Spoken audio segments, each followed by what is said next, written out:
Hello, this is Between Two Shelves. I'm Gabriel, international student from Brazil, and here we are today with Rema Suniga. All right, Dr. Suniga, where are you from? I'm from the Philippines. How did you find ONU?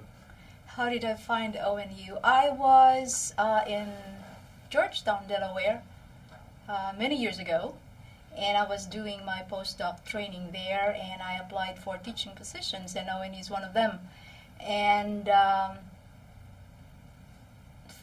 biology department at the time invited me to come over and meet with them and interview, and I found a place very conducive, I guess, to small town, small city, village living, and also the university is a small university that I am able to meet with people like you, Gabe. For how long have you been here, Dr. Suniga? I have been in the university for 28 some years, so it's been quite long. I have it's a personal question, what do you miss the most, from your country comparing to the U.S.?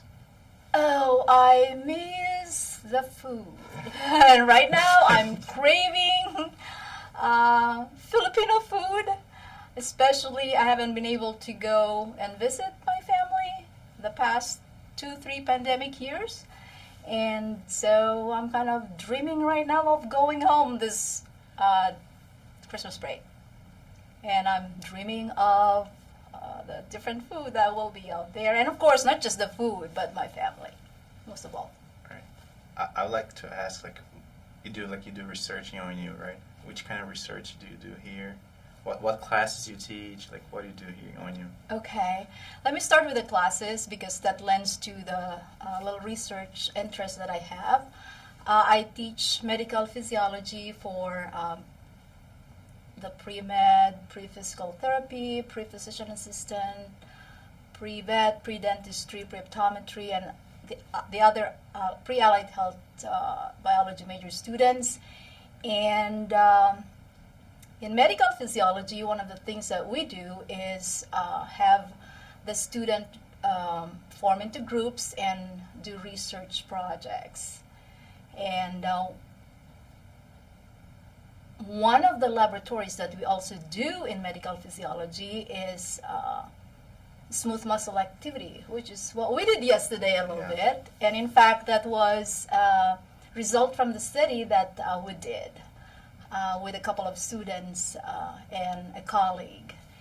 And this is about smooth muscle activity, which allows for the movement of, let's say, food in the GI tract or blood in the vascular system. Well, the activity of the smooth muscle tissue can be hyperkinetic, meaning to say it can be a motility that is higher than normal, or it can be hypokinetic, which is the opposite to that. Well, if someone has diarrhea, what happens? There is hyperkinetic activity of the GI tract, which allows for the contents of the tract to move very rapidly.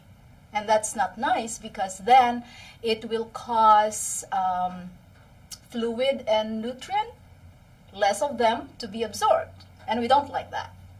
On the other hand, there are also medical issues like gastroparesis, which is characterized by the slowing down of the stomach to empty its contents. So in either case, they are issues, medical issues. Along with that, you can also find smooth muscle tissue in the walls of blood vessels. And so at times, the smooth muscle tissue can be constricting a lot or can be dilating a lot. So a colleague and I, like I've said earlier, and 2 students worked together and used medicinal plant extract to show, and we actually did demonstrate, as I said, you saw the tracing yesterday in the laboratory. and demonstrated the relaxing effect of these medicinal plant extract.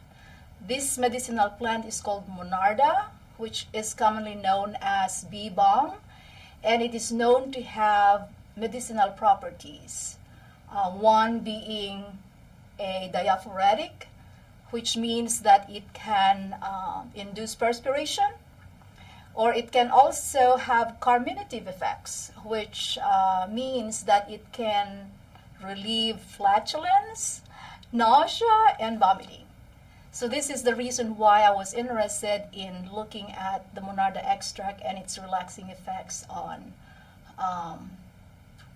vascular tissues, wherein we use the porcine renal artery and expose that to certain concentrations of Monarda extract and found that it has relaxing effect.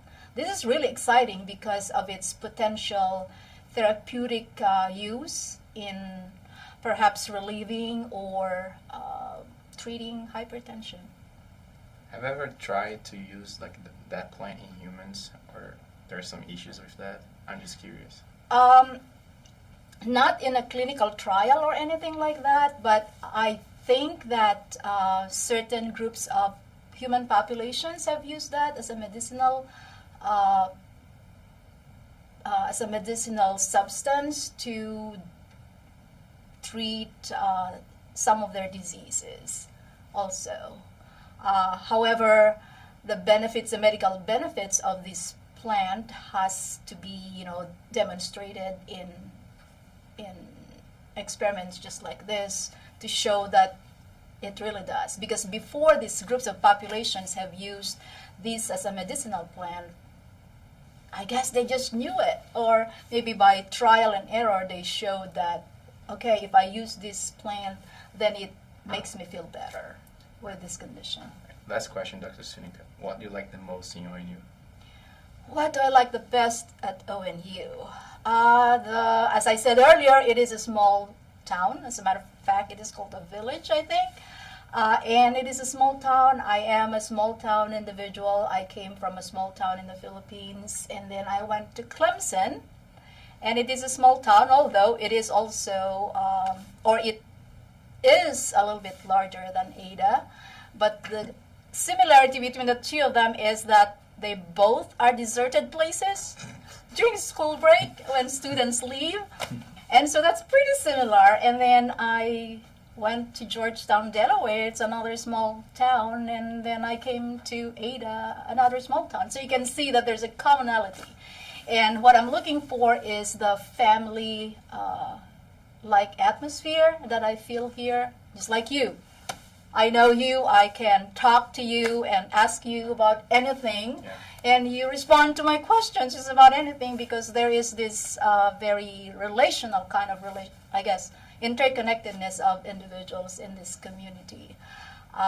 Not only that, the location, I guess I already did mention about the location.